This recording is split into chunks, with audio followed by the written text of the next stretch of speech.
estamos muito apertados de tempo, temos de ser muito telegráfico, eu também tenho...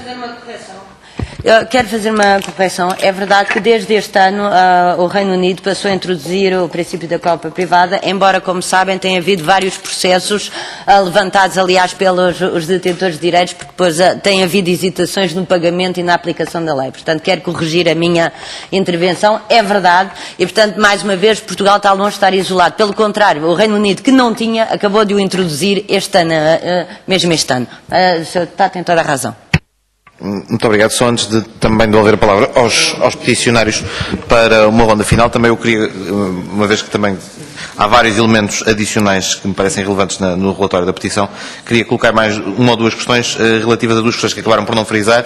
Uma que, enfim, foi de alguma maneira abordada em alguns dos slides e de forma breve, mas que se prende com a natureza do elemento a cobrar. Há pouco o professor referia mesmo que a designação não é tão relevante se é uma taxa, se é um imposto, se é uma contribuição de outra natureza, mas sendo certo que, aliás, é uma questão que até já foi analisada pelo Tribunal Constitucional, mas também é uma questão que está em cima da mesa, em relação à qual não sei se também quereriam deixar alguma nota, porque a questão jurídica também é relevante e pode também influenciar a decisão, mas não só da natureza chamemos-lhe taxa para simplificação nesta fase, mas também do modelo de gestão da receita, ou seja, a lógica da compensação que está subjacente, portanto também é um elemento que referenciam, enfim, de pincelada, mas também uma opinião vossa e um contributo que pudessem deixar também nos pareceria relevante, porque também essa questão pode, e ocasionalmente tem levantado questões também de conformidade constitucional quanto ao modelo de gestão e quanto à forma de compensação. Em tudo mais, efetivamente, eu penso que o trabalho agora na especialidade também podem acompanhá-lo por via dos suportes digitais do Parlamento, nomeadamente quanto a propostas de alteração. Uma das questões já frisadas é de facto a existência de isenções e, portanto, um conjunto significativo de entidades ou de atividades que ficam isentas.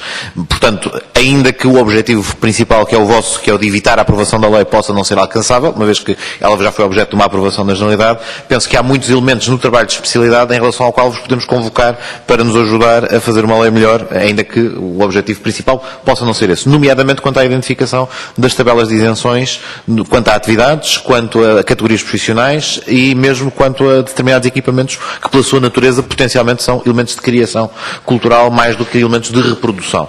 E, portanto, esses dados, se puderem também formulá-los em formato de proposta, também é um contributo adicional que dariam aos trabalhos do Parlamento e já agora também a questão relativa aos limites e aos valores máximos, uma vez que também fizeram uma referência particularmente relevante quanto à evolução tecnológica e ao facto de muito rapidamente passarmos a ter uma disponibilização a custos muito mais significativamente mais baixos, de quantidades muito maiores de armazenamento, portanto também é um fator que o legislador deve ter em conta nessa fase. E, portanto, já vamos um bocadinho para lá da hora e, portanto, dou-vos já a palavra para tudo, portanto, para encerrar a ronda, pedi-vos a concisão possível, sendo que, obviamente, o diálogo mantém-se, porque podem continuar a enviar-nos elementos, dados e até propostas de complementares para os trabalhos de discussão e análise da lei. Vou tentar demorar 2 minutos. Muito obrigado, Sr. Relator, Srs. Deputadas e Deputados. Eu estou bastante a par da Net Neutrality. Aliás, há 3 anos comecei a organizar eventos nessa área. Já escrevi ao Parlamento, pedi para ser recebido e ainda não consegui. Mas estou disponível. Como entender, eu centrei-me nas memórias, discos e o PENs, USB, etc., e não nos outros dispositivos. Porque acho que penalizar memórias discos USB é uma coisa completamente desproporcionada, vai prejudicar imenso a nossa indústria. E há outra coisa, a proposta de lei fala de números, tantos megabytes, e as tecnologias são muito diferentes. Por exemplo, discos. Hoje em dia há discos, os tradicionais discos rotativos, eletromecânicos e eletrónicos, e há os discos SSD, que são muito mais caros, têm menor capacidade, e esses estão a vulgarizar-se, mas são muito menos penalizados porque têm muito menos capacidade.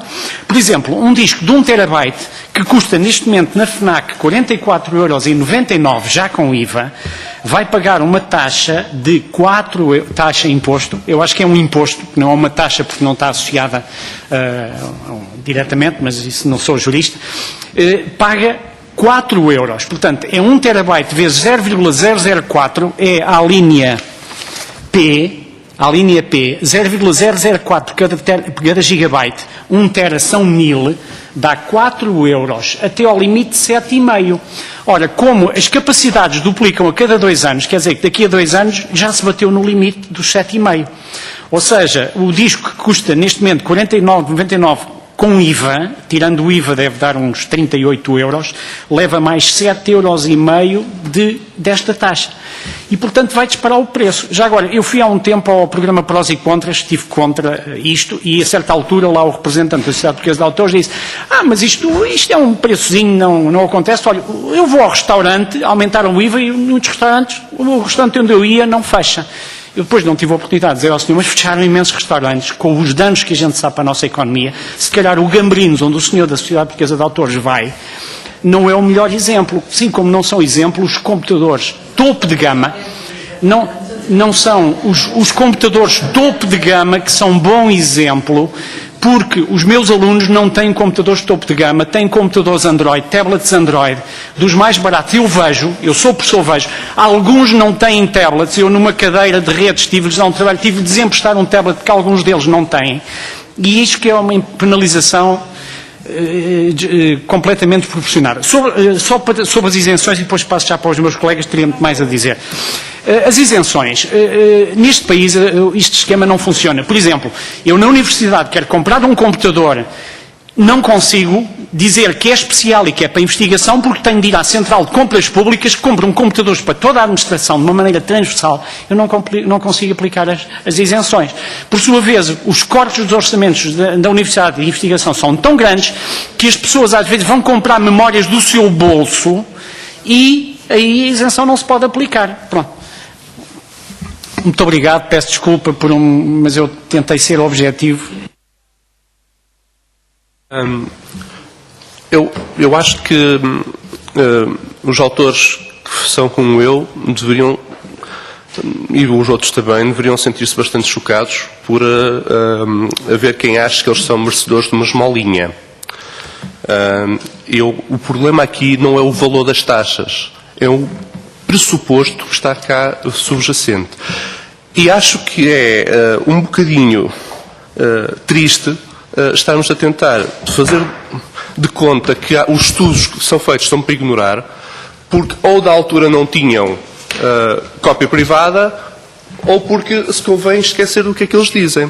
Porque o que levou o Reino Unido a passar a ter a cópia privada foi o estudo de Hargreaves. E foi esse estudo que concluiu que não há um valor que seja necessário compensar aqui. Esse estudo diz isso. Não. Eles introduziram a cópia privada sem uma compensação. Intencionalmente. Não foi um acidente, não foi um erro. Foi por design. O estudo deste ano, junho, da Comissão Europeia, encomendado pela Comissão Europeia, concluiu que o prejuízo é zero. Que se deve ajustar para baixo as taxas ou até, com maiores efeitos positivos para todas as partes, eliminá-las por completo. Isto é um estudo da Comissão Europeia. Já dissemos isto noutros momentos. Portugal, não estou a referir estudos nenhuns. Eu estou a declarar os estudos, e esse estudo... Qual é o estudo deste ano? Eu conheço o estudo do Dr. António. Eu já lhe digo o nome. Mas vamos descontar o tempo. Porque ele está no link que vai estar disponibilizado. Carregar tudo no... E é surreal que quando estes países que investiram um dinheiro sério a fazerem estudos sérios sobre a matéria chegam a estas conclusões, e em Portugal basta vir alegar, dedo molhado no ar, sentir o vento e dizer são 15 milhões de euros que têm que ser compensados. Isto o que é que quer dizer? Quando alguém está a dizer precisamos de dinheiro, dê-nos dinheiro. O que é que isto é? Vamos fazer legislação a pedido sem estar sustentada em algo que diga que efetivamente há uma coisa a compensar? É que aquilo que está a passar é isto. É legislação a pedido. E isto não deveria acontecer.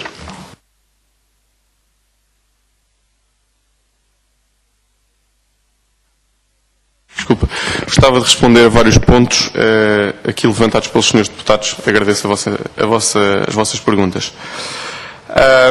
Portanto, várias questões. A deputada Inês Medeiros, está correto, diz que temos que compensar quem ajuda a alimentar a tecnologia.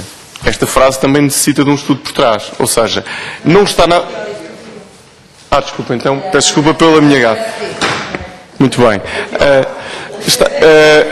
Não é claro, aliás, isto é bastante até contraintuitivo, e o que é contraintuitivo tem que ser suportado por estudos,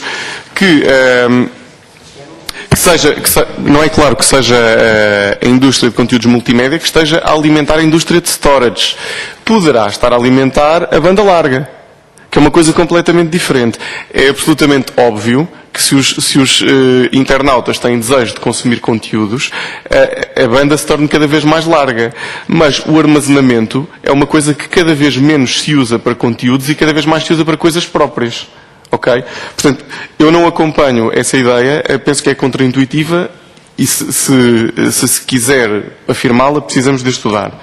Outra questão, a senhora deputada deu também o exemplo dos telemóveis e do impacto percentual num telemóvel, e o senhor da AGCOP deu o mesmo exemplo no prós e contras.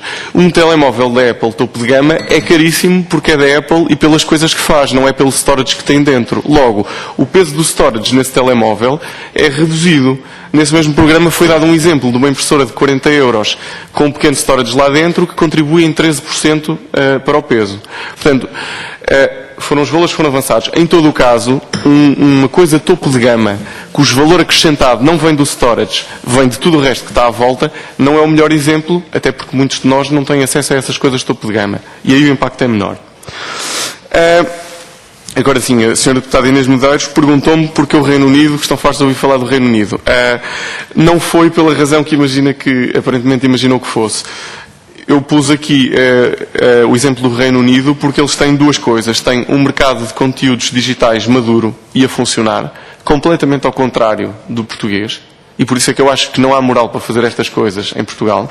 E ao mesmo tempo porque eles têm intelligence, ou seja, a Ofcom, que é a Anacom do Reino Unido, para além das coisas normais que se esperaria que fizesse, faz também intelligence, estudo, não só das redes, mas também no mercado de conteúdos. E então aqueles exemplos que eu ali pus do crescimento exponencial, que já ia em perto de 500 milhões, do mercado de consumo de conteúdos na internet no Reino Unido, vem de um relatório precisamente dessa Ofcom.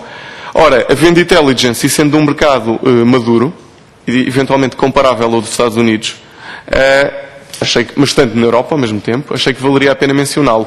É coincidente que é também um mercado em que a cópia privada é gratuita, é automática e gratuita sem taxa. Mas não foi por essa razão que eu incluí. Mas acho muito importante que esse estudo seja visto. Há também... Não, claro, evidentemente. Eu trago todos os que eu considerar relevantes e com toda a honestidade. Eu não represento um interesse comercial porque eu não trabalho nesta área. Eu trabalho na área de IT, ok? Falou-se de alternativas para apoiar a cultura. Muito bem, não podemos vir aqui simplesmente criticar e não pôr alternativas. A alternativa óbvia é não estender este esquema, como está a falar, mas direcionar este esquema.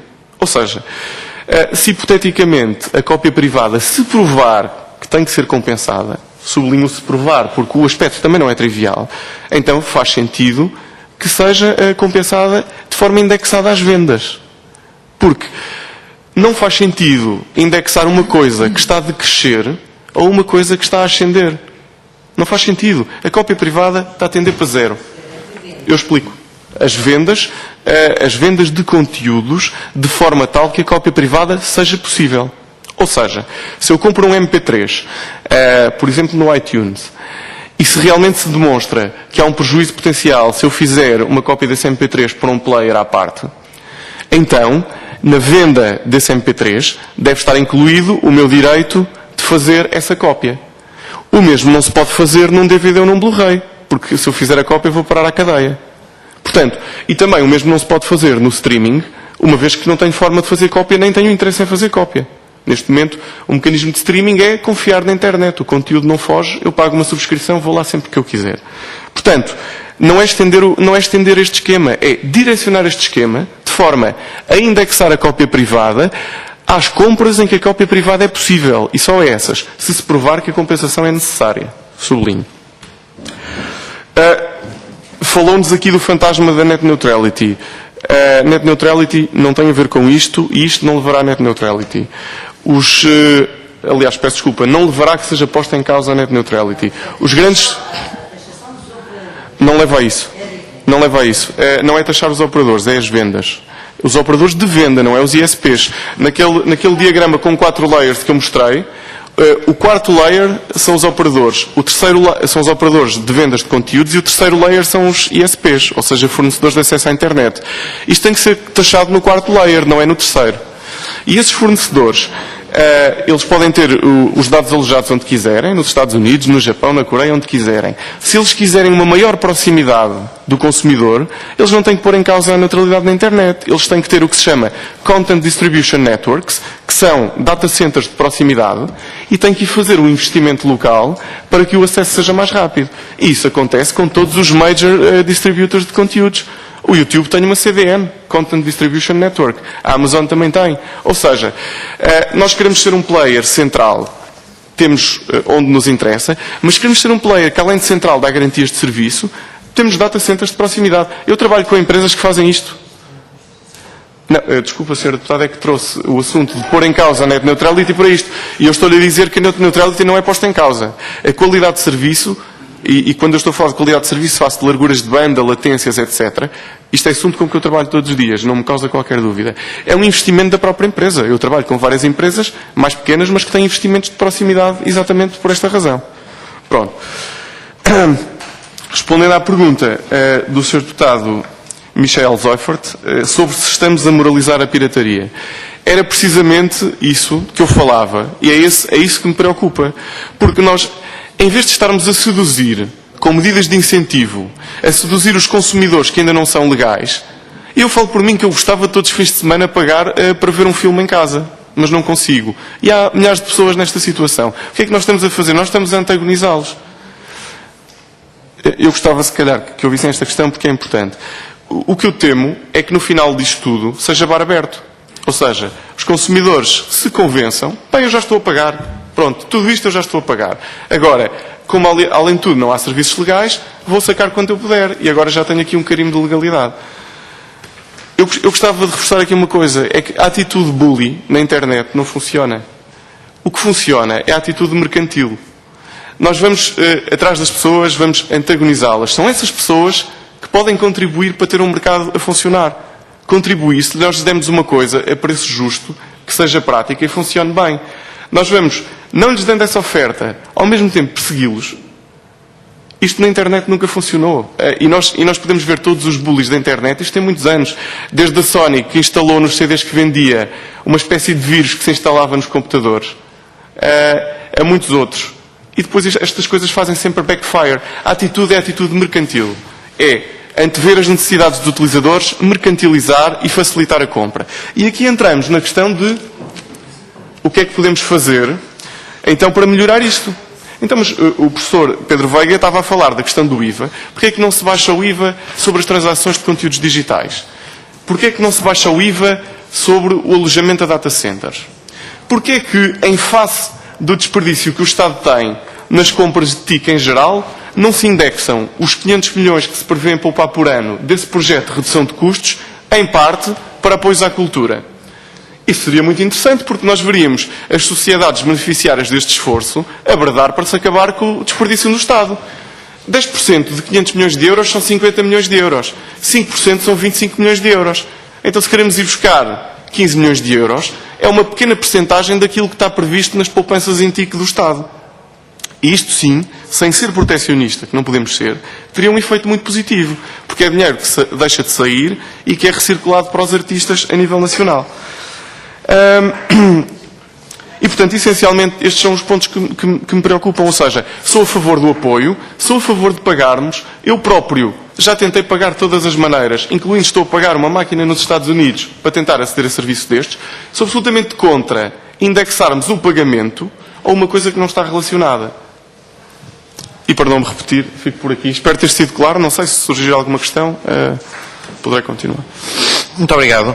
Não, portanto, sumariando o que vos pedíamos, se quisermos na fase seguinte, era que de facto disponibilizassem toda esta documentação, as várias referências que nos deixaram, todos os estudos que possam ter acesso através do link para também alimentar quer os trabalhos da especialidade, quer o relatório da petição. E efetivamente, ocorre aqui a circunstância de estar a decorrer paralelamente com a discussão da petição já o trabalho na especialidade e, portanto, se pretenderem, portanto, penso que também pode ser positivo remeterem contributos específicos para este trabalho na especialidade, portanto, assumindo, como digo, bem sei que o vosso objetivo principal é não haver a aprovação do diploma, mas, enfim, os sinais já dados, como a aprovação da generalidade, vão noutro sentido, mas, de qualquer maneira, no que puderem e quiserem influir no trabalho, também estamos naturalmente disponíveis e abertos para envio de propostas de alteração ou outras sugestões, até como alternativas ao modelo que é proposto. Mais uma vez, agradeço a vossa disponibilidade. Sim. Sim, por via da Comissão. Sim.